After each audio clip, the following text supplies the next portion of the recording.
नमस्कार। चैनल में आप सभी का बहुत बहुत स्वागत है। आज हम बात करने वाले हैं एक ऐसे टॉपिक के बारे में जिसके बारे में हम सभी सुनते रहते हैं आज की डेट में। आज हम बात करेंगे वास्तु दोष के बारे में। आजकल आप लोग नोटिस करते होंगे कि आपके आसपास या जो भी लोग घर खरीदते हैं या बनवाते हैं या अपना इंटीरियर डेकोरेट करवाते हैं या इंटीरियर बनवाते हैं तो वो वास्तु का बहुत ध्यान रखते हैं, और ये ज़रूरी भी है। आपके घर का वास्तु सही होना चाहिए, वरना आपको वास्तु दोष का सामना करना पड़ेगा और उससे आपको कई प्रकार की समस्याएं हो सकती हैं। आपने कई बार नोटिस किया होगा कि जीवन में सब कुछ होने के बाद भी कभी कभी घरों में लोगों के आपस में मतभेद रहते हैं। लोग, घर के सदस्य बीमार रहते हैं, लक्ष्मी आती हैं लेकिन कहाँ चली जाते हैं, पैसा कहाँ चला जाता है कमाया हुआ पता नहीं चलता। आपकी रेगुलर इनकम भी होगी तो भी आपकी सेविंग्स नहीं हो पा रही हैं। ऐसी बहुत सारी चीज़ें हैं जो आप महसूस कर सकते हैं, जो कि वास्तु दोष के कारण आपको झेलनी पड़ती हैं। लेकिन इन्हें कैसे समझा जाए कि ये इसके कारण हो रहा है, आज हम इसके बारे में बात करेंगे। देखिए, वास्तु का मतलब क्या है? वास्तु का मतलब है साइंस ऑफ आर्किटेक्चर, और दोष का मतलब है फॉल्ट।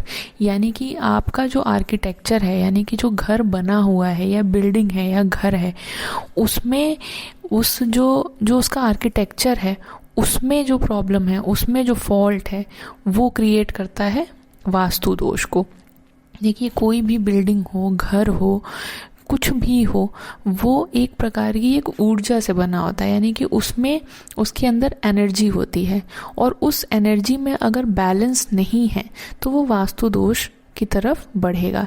हर घर में एनर्जी होती है, और जो उसमें जो सामान होता है उसको रखने की एक जगह होती है, एक तरीका होता है। अगर जो प्लेसमेंट है ऑब्जेक्ट्स की घर के अंदर, वो अगर मिसप्लेस्ड है, यानी कि वो ठीक जगह पे ठीक सामान नहीं रखा हुआ है, तो एनर्जी क्या होगी घर की? वो डिस्टर्ब होगी। और जब वो एनर्जी डिस्टर्ब हो गई, यानी कि इम्बैलेंस ऑफ एनर्जी होगा घर के अंदर, तब वो क्रिएट करेगा वास्तु दोष। देखिए, वास्तु दोष कोई आज का बनाई हुई चीज़ नहीं है। वास्तु दोष का जो उल्लेख है वो आपको रामायण, महाभारत, बहुत सारे जो पुराने हमारे ग्रंथ हैं या शास्त्र हैं उनमें आपको मिल जाएगा। अगर एग्जाम्पल दिया जाए तो मोहनजोदारो, हड़प्पा, इसमें भी आपको वास्तु दोष जो है वो देखने को मिल जाएगा। तो ये कोई आज की चीज़ नहीं है, इस पे ध्यान देना हमें बहुत ज़्यादा ज़रूरी है। देखिए, वास्तु की जो आर्ट है उसका जो उल्लेख है वो सतपथ्य वेद, यानी कि जो अथर्ववेद का एक पार्ट है, उसमें भी आपको मिल जाएगा। जहाँ पे जो हमारे योगी थे, जो पुराने जो ऋषि लोग थे, जो इस चीज़ के ज्ञाता थे, अब उन्होंने अपनी डिवाइन नॉलेज को इन वेदों में लिखा है, इसका उल्लेख किया है। तो अगर आप पढ़ना चाहें तो आप उन बुक्स का रेफरेंस ले सकते हैं और वहाँ से पढ़ सकते हैं। तो ये आज की चीज़ नहीं है, वास्तु को जानना समझना बहुत ज़्यादा ज़रूरी है। देखिए, बहुत से लोग ऐसे होंगे जिन्होंने अभी घर नहीं लिया होगा, या हो सकता है कुछ लोग प्लान कर रहे हो, और बहुत से ऐसे भी होंगे जिन्होंने घर ले लिया होगा, उनका घर बन भी गया होगा। तो क्या हम उसके बाद भी वास्तु ठीक कर सकते हैं? बिल्कुल कर सकते हैं। देखिए, जिन लोगों ने नहीं लिया है उनकी भी हम बात करेंगे यहाँ पे, और जो ले चुके हैं, रह रहे हैं, वो भी बात। जो लोग ले चुके हैं और रह रहे हैं वो अपने इंटीरियर को ठीक कर सकते हैं, क्योंकि कोई भी अपना घर पूरी तरह से तुड़वा के या उसको बहुत ज़्यादा मेजर चेंज उसमें नहीं कर पाएगा। लेकिन हाँ, अगर आप उसके इंटीरियर में चेंज करेंगे तो भी आप वास्तु दोष से जो है वो मुक्ति पा सकते हैं। और जिन्होंने अभी नहीं लिया है उनको एक चीज़ ध्यान रखनी होगी कि आपको कभी भी कोई भी टेढ़ा मेढ़ा प्लॉट एटलीस्ट नहीं लेना है ना, क्योंकि वो सबसे पहला ही वो हो जाएगा, स्टेप हो जाएगा कि ये वास्तु दोष है। तो कोई भी इर्रेगुलर शेप का आपको प्लॉट नहीं खरीदना है।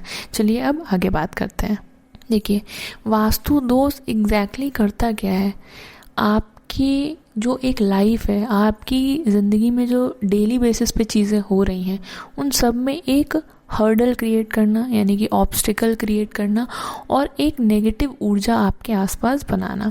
आपकी हेल्थ को, वेल्थ को, आपकी मैरिज को, आपकी प्रोफेशनल लाइफ को, सक्सेस को, नॉलेज को, हर एक चीज़ को क्या करता है? वो डिस्टर्ब कर देता है। आपको समझ में नहीं आएगा कि मतलब ये क्यों हो रहा है मेरे साथ, लेकिन कहीं ना कहीं वो वास्तु का असर होता है अगर आपके घर में वास्तु दोष है तो छोटा सा एग्जाम्पल से हम यहाँ पर समझते हैं। जैसे मान लीजिए अगर आपका पूजा घर जो है वो नॉर्थ ईस्ट कॉर्नर पे है, तब तो ठीक है, वास्तु फ्रेंडली है।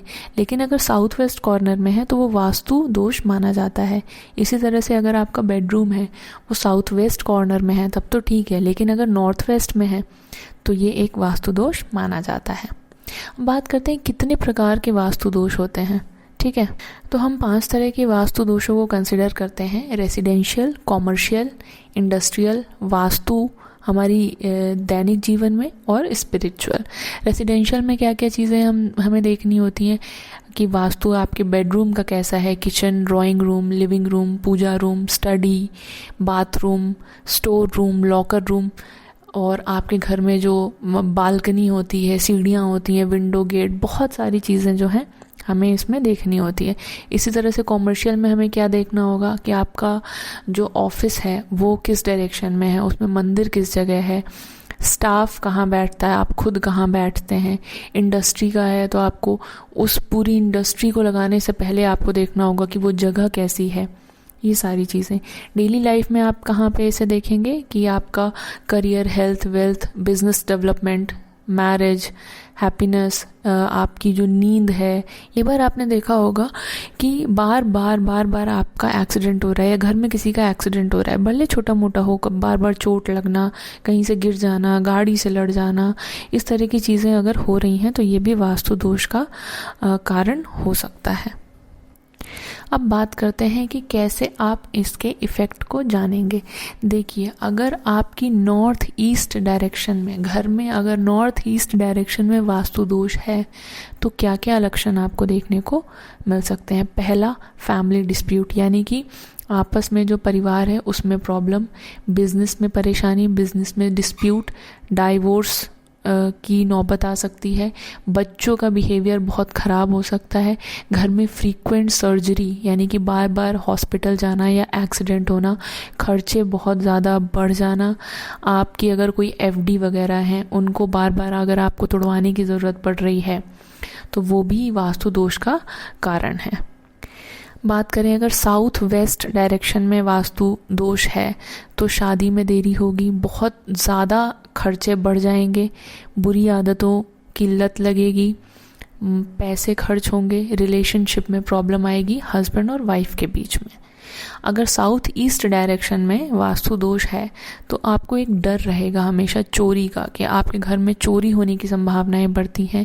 फियर ऑफ फायर रहेगा, यानी कि अग्नि से संबंधित परेशानी हो सकती है, हेल्थ की प्रॉब्लम रहेंगी, और जो एक अच्छे इवेंट्स होते हैं ना, जो घर में कुछ ना कुछ अच्छी चीज़ें होना, वो कम हो जाएंगी, और पीस ऑफ माइंड है जो वो खोने लग जाएगा, स्पेशली जो घर की फीमेल्स होंगी उनके लिए। अगर वास्तु दोष नॉर्थ वेस्ट डायरेक्शन में है तो आपके शत्रु बहुत ज़्यादा बढ़ेंगे, आपकी लीगल प्रॉब्लम्स होना स्टार्ट हो जाएंगी, चाहे वो पर्सनल हो, चाहे वो गवर्नमेंट में किसी तरीके से हो। आपके दोस्तों के साथ, रिलेटिव्स के साथ जो आपका व्यवहार है वो बहुत ख़राब हो जाएगा। तो ये कुछ एग्जाम्पल्स थे जो मैंने आपको बताए। है तो वास्तु बहुत बड़ा, लेकिन बहुत सारी चीज़ें यहाँ बताना उतना ईजी नहीं है, इसलिए मैंने आपको छोटी चीज़ें बताई हैं कि इनसे आप अंदाज़ा लगा सकते हैं। इसके अलावा अगर आपके घर का जो मेन गेट है वहाँ पे किसी तरह का ऑब्स्ट्रक्शन है, यानी कि कुछ उसमें जो है वो बीच में आ रहा है, तो वो ठीक नहीं है। अब बात आती है कि हम क्या रेमेडीज़ कर सकते हैं इसके लिए। देखिए, सबसे पहली चीज़, अगर आप घर ले चुके हैं तब तो आप कुछ नहीं कर सकते हैं, लेकिन आप अपने इंटीरियर को चेंज कर सकते हैं। तो किसी वास्तु एक्सपर्ट से आप उसे पूरा रीडिज़ाइन करवा सकते हैं, या फिर जो सामान की जो प्लेसमेंट है उसे बदलवा सकते हैं, उसका कंसल्टेशन आप ले सकते हैं। इसके अलावा आप क्या क्या चीज़ें खुद से कर सकते हैं, तो गणेश पूजा और नवग्रह शांति, यानी कि नवग्रह के जाप हो गए, हवन हो गया, ये सारी चीज़ें आपको करनी चाहिए। वास्तु पुरुष की पूजा करनी चाहिए। हर अमावस्या को आपको रुद्र पूजा करनी चाहिए, हर मंडे को आपको रुद्र पूजा करनी चाहिए। इसके अलावा विष्णु सहस्त्र नाम का पाठ करना चाहिए नॉर्थ ईस्ट या फिर ईस्ट डायरेक्शन में बैठ के। इसके अलावा घर में किसी भी तरह की वॉर का आपको पेंटिंग्स नहीं लगाने हैं, किसी भी उल्लू आउल हो गया उस चीज़ को आपको कोई भी रोती हुई फ़ोटो अगर इस तरह की चीज़ें हैं आपके घर में तो आपको उन्हें तुरंत रिप्लेस करना है अच्छी फ़ोटोज़ के साथ या अच्छे पोस्टर्स के साथ। इसके अलावा अगर किचन की बात करें तो जितने भी हैवी आइटम्स हैं, जैसे फ्रिज हो गया या ओवन हो गया, कितनी भी जो थोड़े से हैवी चीज़ें हैं उन्हें आपको वेस्ट डायरेक्शन में या फिर साउथ वेस्ट वॉल की तरफ रखना है। इसके अलावा अगर आप ऑफिस में हैं या फिर आपका जो घर है, जब आप उसमें एंट्री करते हैं तो अगर कोई वॉल है जो कि खाली है बिल्कुल, तो आप उसमें गणेश जी की कोई फ़ोटो लगा सकते हैं, कोई आइडल लगा सकते हैं या फिर आप श्री यंत्र लगा सकते हैं। इसके अलावा आपको अपने घर में श्री यंत्र की स्थापना ज़रूर करवानी चाहिए। ये वास्तु दोष को बहुत हद तक कम करता है और एक घर में एक नॉर्मल और एनर्जी को बैलेंस करने में हेल्प करता है।